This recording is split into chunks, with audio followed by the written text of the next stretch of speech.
샬롬. 오늘은 샬롬으로 여러분과 인사하고 시작하고 싶습니다.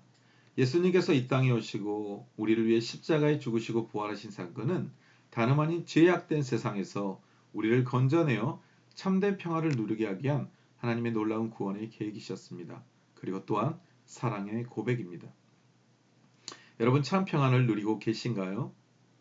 주님이 주신 참 평화를 얻는 자에게는 그에 합당한 삶을 요구하십니다. 오늘은 여러분과 함께 그 삶이 어떤 것인지에 대해 말씀을 통해 살펴보고자 합니다. 하나님께서 저와 여러분에게 주신 오늘의 말씀은 히브리서 12장 1절과 3절의 말씀입니다. 함께 읽겠습니다. 이러므로 우리에게 구름같이 둘러싼 허다한 증인들이 있으니 모든 무거운 것과 얽매기 쉬운 죄를 벗어버리고 인내로써 우리 앞에 당한 경주를 하며 믿음의 주였도 온전하게 하시는 이인 예수를 바라보자. 그는 그 앞에 있는 기쁨을 위하여 십자가를 참으사 부끄러움을 개치 아니하시더니 하나님 보좌 우편에 앉으셨느니라. 너희가 피곤하여 낙심하지 않기 위하여 죄인들이 이같이 자기에게 거역한 일을 참으신 일을 생각하라고 되어 있습니다. 여러분, 믿음의 경주는 다름 아닌 복음을 전하는 것에서부터 시작됩니다. 자, 고린도전서 15절아 내가 너희에게 전한 복음을 너희에게 알게 하노니 이는 너희가 받은 것이요 또 그 가운데 선 것이라. 내가 받은 것을 먼저 너희에게 전하노니 이는 성경대로 그리스도께서 우리의 죄를 위하여 죽으시고 장사 지낸 바 되셨다가 성경대로 삶 안에 다시 살아나사라고 되어 있습니다. 여러분, 우리가 전해들은 이 복음은 다름 아닌 우리의 죄로 말미암아 영원히 죽을 수밖에 없는 우리를 예수 그리스도께서 저 십자가에 죽으시고 삶 안에 부활하신 복음임을 여러분 기억해야 합니다. 그런데요, 이 복음은 많은 증인이 있다는 것입니다.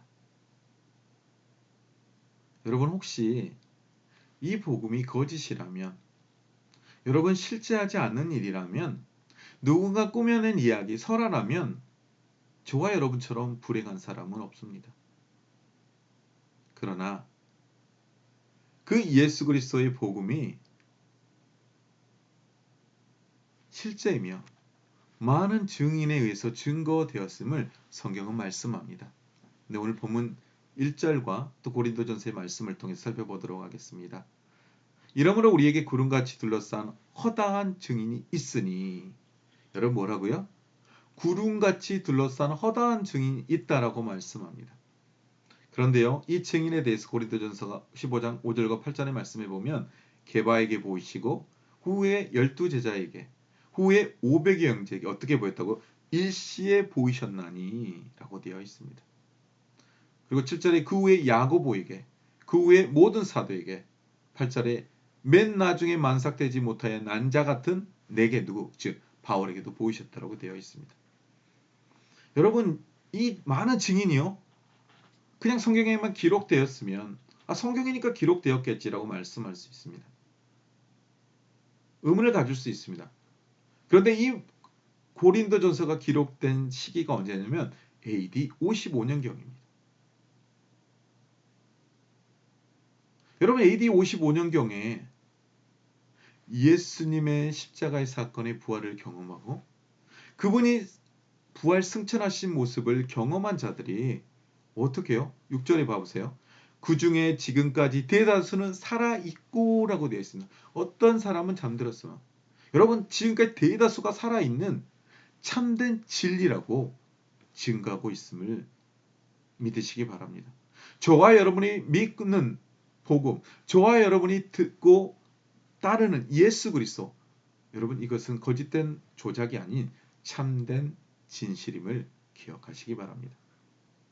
그런데요, 이 복음에 대해서 우리는 어떻게 반응해야 되느냐?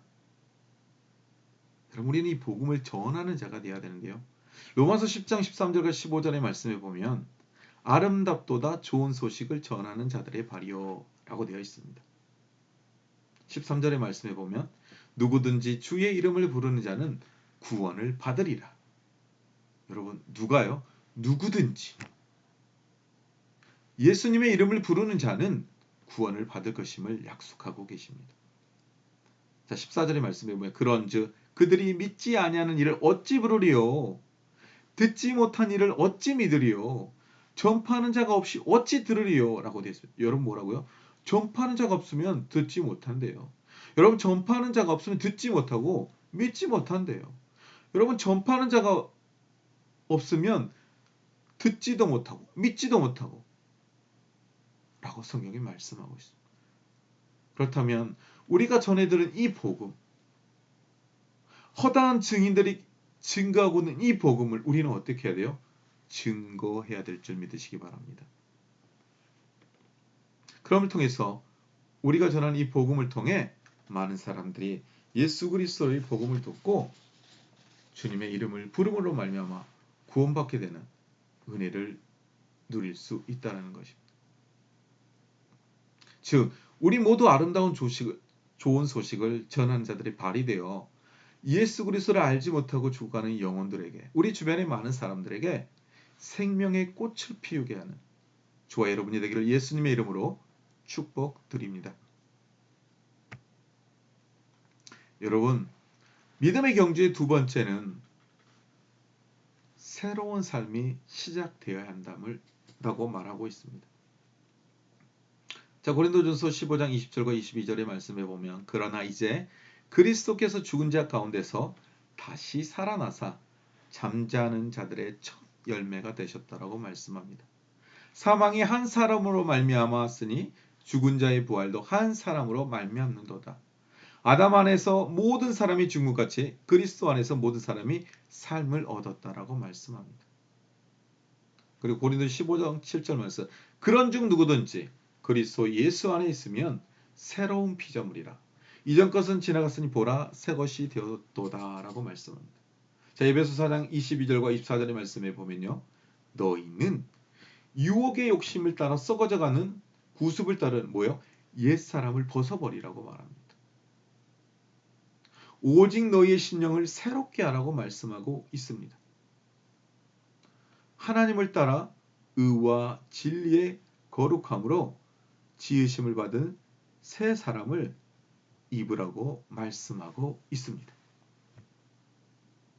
이런 새로운 삶을 살기 위해서는 우리가 무엇을 해야 되냐면요. 우리의 옛사람의 모습을 벗어버려야 합니다. 예수 그리스도의 십자가의 사건을 말미암아 우리는 새 사람이 되었습니다. 새로운 피조물이 되었습니다. 그렇다면 우리의 심령을 새롭게 함을 통해서 하나님을 따라 의와 진리의 거룩함으로 지음받는 새 사람이 되어야 함을 여러분 기억하시기 바랍니다.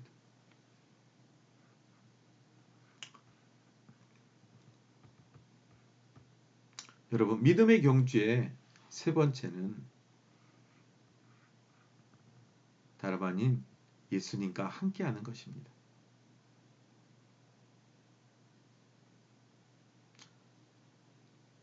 여러분 오늘 여러분에게 시켜주기 이 인물은 누구냐? 다름 아닌 존 버넌의 철로 역정에 등장하는 주인공인 크리스천이라는 사람입니다. 여러분 크리스천이 그 어둠의 도시에서 믿음이라는 사람이 버리고 간 천국에 대한 이야기들, 그림들을 보며 그의 마음의 짐이 점점 무거워졌습니다. 저 짐은요, 주변의 사람들의 눈엔 보이지 않습니다. 그러나 자신에게는 저 짐이 하나님의 말씀을 읽으면 더 읽을수록 내가 죄인임을 깨닫게 되고 더 짐이 무거워짐을 깨닫게 됩니다. 그리고 그 천국에 대한 소망을 잊지 못하고 그것을 찾아 갈망하게 됩니다. 사랑하는 아내에게 고백합니다. 여보, 이 도시를 떠나 정말 천국이라는 곳이 있는데 바로 그곳에 우리 함께 가보자고. 그럴 때 아내가 뭐라고 하냐면 미쳤다라고, 정신이 나갔다라고 결정을 내리라고 합니다. 당신의 그런 모습을 보고 있는 나도 우리 가족도 괴롭다라고. 그러나 이 크리스찬이 선택했던 것은 다름 아닌 끊임없이 자신의 마음속에 울려 퍼지는 하나님의 말씀을 저버릴 수 없었습니다. 예수 그리스도의 그 부르심을 저버릴 수 없었습니다. 그 부르심을 따라 그는 순례의 여정을 시작하게 되죠. 여러분, 예수님은 우리에게 이렇게 말씀합니다. 수고하고 무거운 짐자들아 다 내게로 오라. 내가 너희를 쉬게 하리라. 여러분, 우리의 삶 속에 우리가 가지고 있는 이 짐들, 아직도 우리가 지고 있는 많은 짐들을 지고 있다면 이제 주님 앞에 나가 그 짐을 벗어버리기 바랍니다. 크리스찬은 그렇게 믿음의 순례 여정 가운데 주님 앞에 한 걸음 한 걸음 더 다가가게 되며 주님께서 자신의 무거운 그 죄악된 짐을 벗겨주심을 경험합니다. 그리고 그 앞에서 참된 자유가 무엇인지, 참된 평안이 무엇인지를 경험하게 됩니다. 여러분, 믿음의 경주의 시작은 다름 아닌 나의 짐을 가지고 주님 앞에 나아가는 것입니다.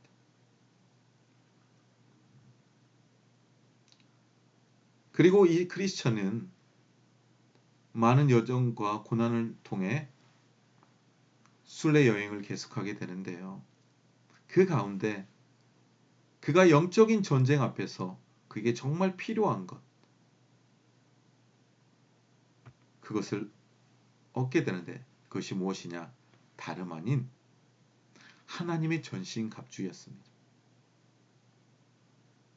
여러분, 에베소서 6장 11절에서 18절의 말씀에 보면 장차 우리 가운데 다가올 영적인 전쟁 앞에 우리가 가져야 될 것, 우리가 취해야 될 것은 다름 아닌 하나님의 전신갑주를 취하라고 말씀하고 있습니다. 마귀의 관계를 능히 대적하기 위하여, 여러분 뭐라고요? 마귀의 관계 앞에서 능히 대적하기 위해서는 여러분 결코 하나님의 전신갑주를 잊지 않고는 승리할 수 없음을 말씀하고 있습니다. 12절의 말씀에 보니까요. 우리의 씨름은 혈과 육을 상대하는 게 아니라고 말하고 있습니다. 여러분, 통치자들의 권세들과 이 어둠의 세상 주관자들과 하늘에 있는 악의 영들을 상대하며, 여러분, 악의 영을 상대하기 위해서는 뭐가 있어야 되고요? 하나님의 전신갑주를 입어야 한다는 것입니다. 그러므로 하나님의 전신갑주를 취하라. 이는 악한 날에 너희가 능히 대적하고 모든 일을 행한 후에 서기 위함이라 하라고 말합니다. 그런즉 서서 진리로 너희의 허리띠를 띠고 의의 호신경을 입히고 평안의 복음이 준비한 것으로 신을 신고 모든 것 위에 믿음의 방패를 가지고 이로써 능히 악한 자의 모든 불화설을 소멸하라고 말씀합니다. 구원의 투구와 성령의 검, 곧 하나님의 말씀을 가지라고 말씀합니다. 모든 기도와 간구를 하되 항상 성령 안에서 기도함을 통하여서 하나님의 전신갑주를 입고 영적인 전쟁을 준비하라고 말씀하고 있습니다. 여러분, 크리스천은요, 이 복음의 전신갑주를 입고 마귀의 관계 앞에 싸우게 되는데요. 마귀는 때로는 굉장히 달콤한 말로 집에 놔두고 온 아내를 위로하는 척, 집에 놔두고 온 아들을 통해 그를 유혹하고 넘어지게 하려고 합니다. 그러나 크리스천은 하나님이 주신 이 전신갑주를 입고 그 마귀와 싸워 이기게 됩니다. 그런데 이 크리스천이요, 이렇게 전신갑주를 입고 믿음의 경주를 함에도 불구하고 그가 자꾸 넘어지고 곁눈질하게 되고 더 좋은 길로, 더 좋은 세상을 향해 자신의 발을 두고 따라가는 모습을 볼 수 있습니다. 그러나 너무나도 기쁘고 감사한 것은 그때마다 하나님이 함께 하심을 그가 경험하게 됩니다. 그가 도움을 요청할 때마다 하나님은 돕는 자들을 보내주십니다. 여러분, 우리의 영적인 전쟁 안에 우리의 이 신앙의 고백 안에 때로는 힘들고 어렵고 낭망하고 우리를 좌절케 하는, 우리를 굴욕케 하는 사단의 시험이 있을 때마다 우리가 무엇을 해야 되냐면요. 믿음의 주요 또 온전하게 하신 예수 그리스도를 바라보아야 합니다. 여러분, 예수님은요. 그 십자가를 통해서 이루실 하나님의 놀라우신 그 계획하심과 그 기쁨을 바라보았기에 십자가의 그 부끄러움을 개의치 않으셨다라고 말씀합니다. 그리고 하나님의 보좌의 우편에 앉으셨다라고 말씀하고 있습니다. 우리도 이 믿음의 경주 안에 때론 힘들고 어려웠고 고난이 닥쳐올지라도 믿음의 주요 또 온전케 하신 오직 예수 그리스도만을 바라보며 승리하는 삶을 살기를 예수님의 이름으로 축복드립니다. 우리 이 믿음의 승리의 결과는 어떤 선물을 주어지냐면 앞에 보이는 것처럼 정 황금길로 황금으로 지어진 이 집, 이 천국이 우리에게 선물로 주어집니다. 여러분, 고린도전서 15장 58절 영적인 전쟁 안에 있는 우리에게 이렇게 말씀하는데요. 내 사랑하는 형제들아 견실하며 흔들리지 말고, 아니 우리 다시 같이 읽어보겠습니다. 내 사랑하는 형제들아 견실하며 흔들리지 말고 항상 주의 일에 더욱 힘쓰는 자들이 되라. 이는 너희 수고가 주 안에서 헛되지 않은 줄 알미라 라고 되어 있습니다. 여러분, 우리가 어떻게 해야 되냐면요. 견실하여 흔들리지 말고 항상 주님의 일에 더욱 힘쓰는 자들 되기를 원합니다. 그럼부터 이 우리의 수고가 결코 헛되지 않음을 여러분 마지막에 알게 될 것입니다. 사랑하는 청년 여러분, 말씀을 정리하겠습니다. 여러분, 우리 믿음의 경주는 우리가 그것의 기쁨과 구원의 감격과 기쁨에 머무는 것이 아니라 믿음의 경주를 시작해야 된다라고 말씀하고 있습니다. 그런데 이 믿음의 경주는 다름 아닌 복음을 전하는 데서부터 시작됩니다. 그리고 이 믿음의 경주의 두 번째는 새로운 삶이 시작됨을 깨닫고 새로운 삶을 시작해야 합니다. 그리고 믿음의 경주의 세 번째는 다름 아닌 예수님과 함께하는 것임을 알고 늘 그분 앞에 엎드려 그분과 함께 동행하는 삶을 살아야 합니다. 그리고 우리 안에 믿음의 전신갑주를 입고 악한 어둠의 권세와 늘 대적하며 싸우며 승리의 삶을 살아가야 될 것임을 깨달아 하시기 바랍니다. 그럴 때 어떻게 된다고요? 우리의 수고를 통해 이것이 헛되지 않은 그 은혜의 복음, 은혜의 좋은 소식을 경험하게 될 것입니다. 아니, 그 나라에 우리가 입성하게 됨을 통하여서 우리는 보게 될 것입니다. 그리고 천국의 삶을 누리게 될 것입니다. 영원한 생명을 주님과 함께 보내게 될 것입니다. 그와 같은 삶을 누리는 저와 여러분이 되기를 끝까지 견실하며 흔들리지 말고 주님의 일에 더욱 힘쓰는 저와 여러분이 되기를 주님의 이름으로 축복드립니다. 기도하겠습니다. 하나님, 감사합니다. 주님의 그 놀라우신 십자가의 사랑, 그 사랑을 우리가 붙들고 살아갈 수 있도록 우리를 불러주신 하나님, 감사합니다. 우리의 삶 속에 주님을 의지하고 주님만을 바라보며 이 믿음의 경주를 완주할 수 있도록 주님 도와주시옵소서. 믿음의 주여 또 온전케 하신 예수를 바라보러 가는 것처럼 우리의 믿음의 경주 안에 주님만을 바라보며 곁눈질하지 않고 오직 주님만을 따라가는 우리 모두가 될 수 있도록 인도하여 주시옵소서. 모든 것 감사함이 예수님의 이름으로 기도드렸습니다. 우리 주기도문으로 예배를 폐하도록 하겠습니다. 하늘에 계신 우리 아버지, 아버지의 이름을 거룩하게 하시며 아버지의 나라가 오게 하시며 아버지의 뜻이 하늘에서 같이 땅에서도 이루어지게 하소서. 오늘 우리에게 일용할 양식을 주시옵고 우리가 우리에게 잘못한 사람을 용서해 준 것 같이 우리 죄를 용서하여 주시고 우리를 시험에 빠지지 않게 하시고 악에서 구하소서. 나라와 권능과 영광이 영원히 아버지의 것입니다. 아멘. 자, 한 주간도 믿음의 전신갑주를 입고 승리하는 우리 사랑하는 청년들이 되기를 예수님의 이름으로 축복드립니다.